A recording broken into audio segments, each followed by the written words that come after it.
DNA is rewriting the story of them. The way we've been taught to think about human ancestry, about who came from where and when, turns out to be fundamentally incomplete. This new genetic evidence is changing everything. In 2019, a team of geneticists published a study that made headlines worldwide. They had analyzed the DNA of over 250,000 people from every inhabited continent. Their goal was simple: map the genetic age of human populations across the globe. They wanted to find the oldest unbroken genetic lineages on Earth. The results were not what anyone expected. The population that ranked first, the one carrying the most ancient DNA signatures, wasn't who the scientific community predicted. When the data went public, it sparked debates that are still raging today in genetics, labs, anthropology departments, and online forums across the world. This means we can now understand our true origins. We can trace where our ancestors walked. We can also see why some populations carry genetic signatures tens of thousands of years older than others. Before we get into those rankings, and before we reveal the population that shocked the scientific world, subscribe. What you're about to learn will change how you see human history forever. The real question is, what makes DNA old? When scientists talk about genetic age, they are not talking about how long ago someone's grandmother was born.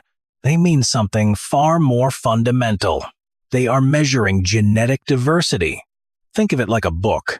Every time you copy that book, there's a chance for a tiny typo. Most typos are harmless. They just get passed on to the next copy. Over thousands of years, these typos stack up. They become layers of changes in the text. The more changes a population's DNA has, the longer that population has been around. More mutations mean more time for their ancestors to gather those genetic changes. But there's a catch.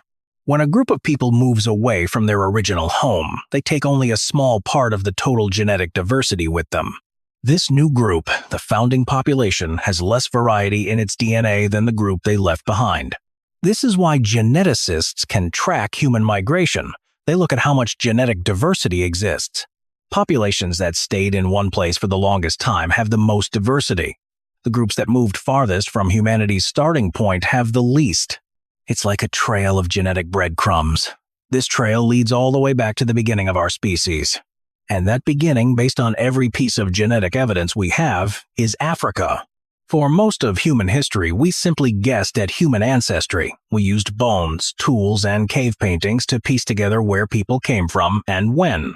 There was no real way to date genetic family trees. This all changed in the 1980s. Scientists developed a new way to sequence mitochondrial DNA.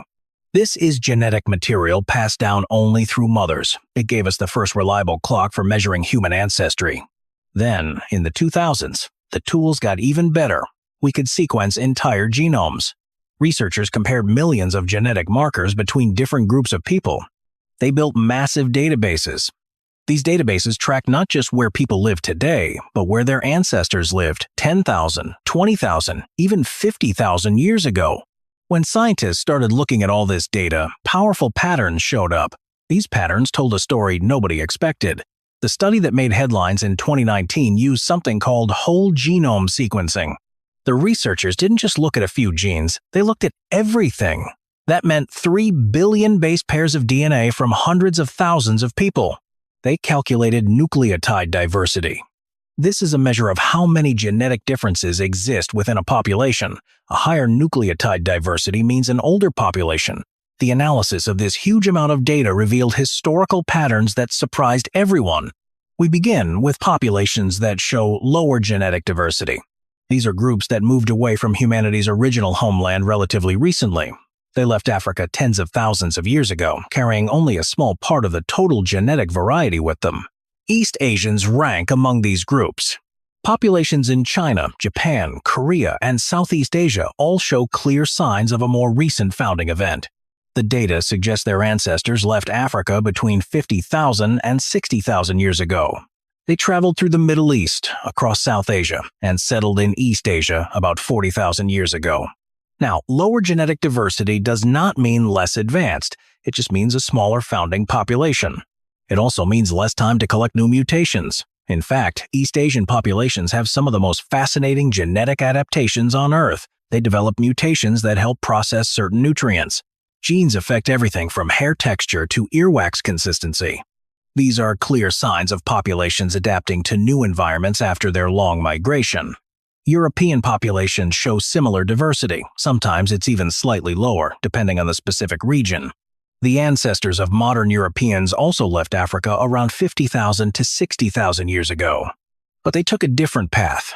They moved through the Middle East and into Europe. Along the way, they met and interbred with Neanderthals. That is why non-African populations today carry between 1 and 4% Neanderthal DNA. Again, this is about the journey, not about superiority. Europeans adapted to colder climates. They developed lighter skin to make the most of vitamin D production in low sunlight places. They evolved genes that let them digest milk into adulthood. All these changes happened after leaving Africa. They happened in populations with less genetic diversity compared to what they left behind. Native Americans have even lower genetic diversity. This makes sense when you look at their migration history. The ancestors of Native Americans were among the last major groups to leave the Old World.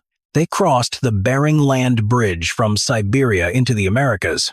This happened sometime between 15,000 and 20,000 years ago. That is incredibly recent in evolutionary terms. Because they came from a small founding group, they went through a genetic bottleneck. This was a sharp drop in diversity that is still clear in their DNA today. When you move away from these migrant populations back toward humanity's origin, genetic diversity starts to climb. It climbs fast. Middle Eastern populations show more diversity than Europeans or East Asians. This makes sense. The Middle East was a crossroads, a place where migrating groups passed through. Sometimes they stayed. It was a genetic mixing ground. This preserved more of the ancestral diversity than the populations that kept moving farther away. South Asian populations, especially in India, show even higher diversity. Some groups in India have genetic signatures suggesting they have lived in the subcontinent for over 50,000 years. These populations never migrated to Europe or East Asia. They stayed closer to the origin point. Their DNA tells that story. But the real surprises come when you look at the populations at the very top. These are the groups with the highest genetic diversity on Earth.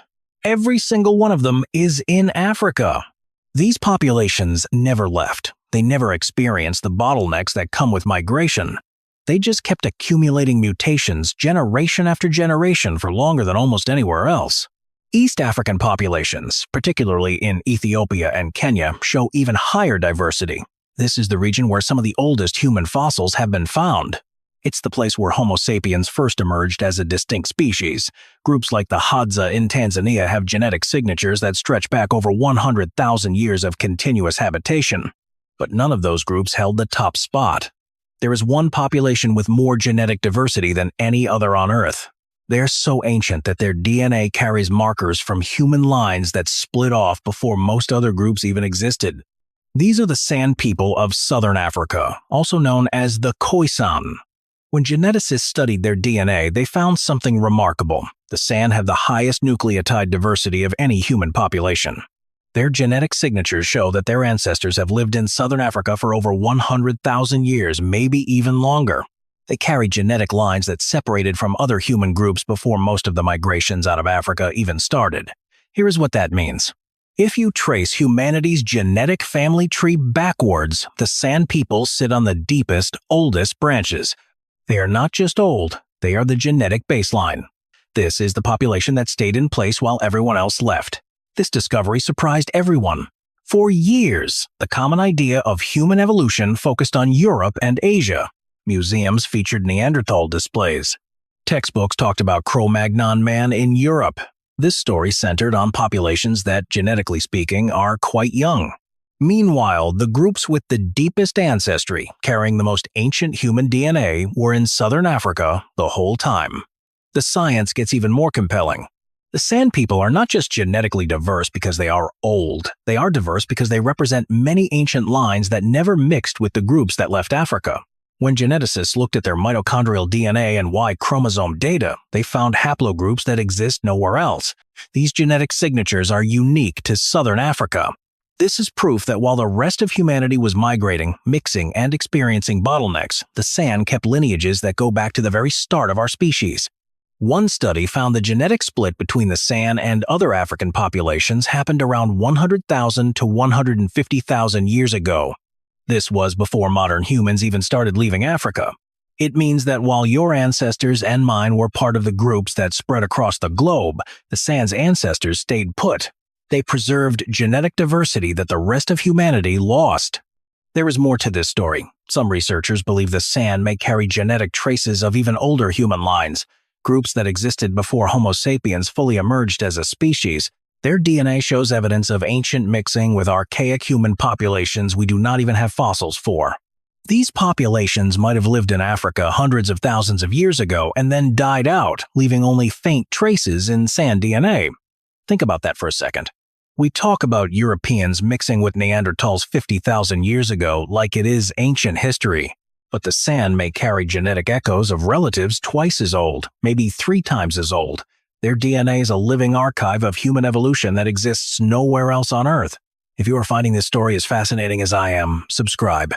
We are about to look at the numbers that prove just how unique this genetic diversity is. To make sense of this, scientists use something called nucleotide diversity. This measures the average number of genetic differences between 2 individuals in a population, looking at every single base pair in their DNA. For populations in sub-Saharan Africa, especially the San, this number is about 0.1%. That might sound small. But remember, human DNA has 3 billion base pairs. So, 0.1% means roughly 3 million genetic variations between any 2 San individuals. Compare that to Europeans. Their nucleotide diversity is around 0.06 to 0.07%. That's almost half the genetic variation. East Asian populations show similar numbers, sometimes even lower. These aren't minor differences. They represent tens of thousands of years of separate evolutionary history. Take 2 random Europeans, sequence their genomes. You'll find about 2 million genetic differences between them. Now, take 2 random San individuals. You'll find over 3 million differences. That extra million differences shows genetic variation that simply doesn't exist outside of Africa. These are mutations that built up over 100,000 years. The rest of humanity was spreading across the planet during that time. Here's something many people don't realize about the out-of-Africa migration. It wasn't just one single exodus. It happened in waves. The first big wave left around 60,000 to 70,000 years ago. But there's proof of earlier, smaller migrations. These happened about 100,000 years ago. Those groups settled in the Middle East or Asia, but then they died out. We only know they existed because of archaeological finds and tiny DNA fragments in ancient remains. The populations that stayed in Africa avoided these extinction events. They didn't have to cross deserts or ice sheets. They didn't need to adapt to completely new environments. They stayed where humans first evolved. They were already perfectly suited to that place. Because of that, they kept genetic lineages that tell the complete story of human evolution. This is clearest when you look at mitochondrial DNA haplogroups. These are genetic markers passed down only through mothers. The oldest mitochondrial haplogroup, called L0, is found almost only in the San people. This haplogroup split from other human lineages between 100,000 and 200,000 years ago. Every other human haplogroup on Earth comes from lineages that appeared after L0. This means if you trace your maternal line back far enough, you'll eventually share a common ancestor with the San people. But their maternal line has been evolving separately from yours for twice as long as your lineage has existed. The same pattern appears in Y chromosome data, which tracks paternal lines. The oldest Y chromosome haplogroups are found in African populations. Haplogroup A0, found in 2013, represents a lineage that split from all other humans around 240,000 to 580,000 years ago. That's even before Homo sapiens was its own distinct species. These discoveries keep pushing back what we know about human genetic diversity. African populations developed an incredible range of adaptations. They did this without ever leaving the continent. We often think of adaptation as something that happens when groups move to new places, but that's not the only way. Take the Ethiopian highlands. People there developed genes for high-altitude adaptation. This happened completely separate from Tibetans, who also adapted to high altitudes. In Central Africa, populations evolved resistance to diseases like malaria and sleeping sickness. The San people in Southern Africa adapted to harsh, dry environments. They develop genes that affect how their bodies hold water and distribute fat. These adaptations are just as complex as anything that happened outside Africa. In many cases, they are more sophisticated. This is because these groups had more time to develop them. A population living in the same region for 100,000 years has had 100,000 years to fine-tune its genetic response. African populations have had more than twice as long as Europeans to adapt. This is why genetic diversity matters. It's the raw material of evolution. It allows populations to adapt to new challenges, to survive diseases, and to develop new traits. A population with more genetic diversity has more options when its environment changes. This is why conservation biologists worry about endangered species with low genetic diversity. If diversity is low, the population is vulnerable. One disease or one environmental shift can wipe out the whole group. Humans are no different. African populations have kept high genetic diversity for over 100,000 years. This shows their resilience. It's like a genetic insurance policy. It's been paying dividends since before most other human populations even existed. But there's also a medical side to this. Pharmaceutical companies often test new drugs on people with European ancestry. These populations represent only a fraction of human genetic diversity. Drugs that work well for Europeans might not work as well for Africans or Asians. The genetic differences affect how bodies process medications. This is starting to change. Researchers are now pushing for more inclusive genetic studies.